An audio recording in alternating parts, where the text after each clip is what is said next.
તો છોટાઉદેપુર જિલ્લામાં પાનવડ ગામે કૂવામાં પડેલો અજગર સલામત રીતે રેસ્ક્યુ કરવામાં આવ્યો છે।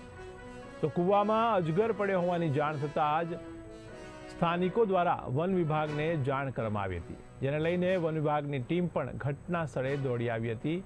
ત્યારે સાવચેતી અને કુશળતાપૂર્વક આ અજગરનું સફળ રેસ્ક્યુ કરવામાં આવ્યું છે। ત્યારે લાંબા સમયથી કૂવામાં ફસાયેલા અજગરને સલામત રીતે બહાર કાઢવામાં આવ્યું છે। જોકે પ્રાથમિક નિરીક્ષણ બાદ કોઈ ઈજા ન હોવાનું નિશ્ચિત થયું છે। ત્યારે અજગરને નજીકના જંગલ વિસ્તારમાં સુરક્ષિત રીતે મુક્ત કરવામાં આવ્યો છે।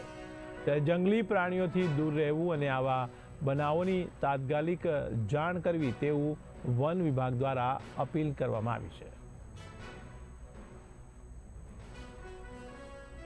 તો અજગરનું સફળ રેસ્ક્યુ કરવામાં આવ્યું છે, જેમાં લાંબા સમયથી કૂવામાં ફસાયેલા અજગરને સલામત રીતે બહાર કાઢવામાં આવ્યો છે।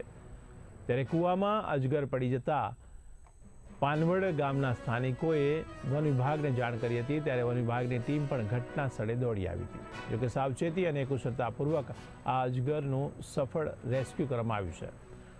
તો લાંબા સમયથી કૂવામાં ફસાયેલા અજગરને સલામત રીતે બહાર કાઢવામાં આવ્યું છે। તેનું પ્રાથમિક નિરીક્ષણ કરવામાં આવ્યું હતું। જોકે કોઈ ઈજા ન હોવાનું નિશ્ચિત થતાં અજગરને નજીકના જ જંગલ વિસ્તારમાં સુરક્ષિત રીતે મુક્ત કરાયો હતો।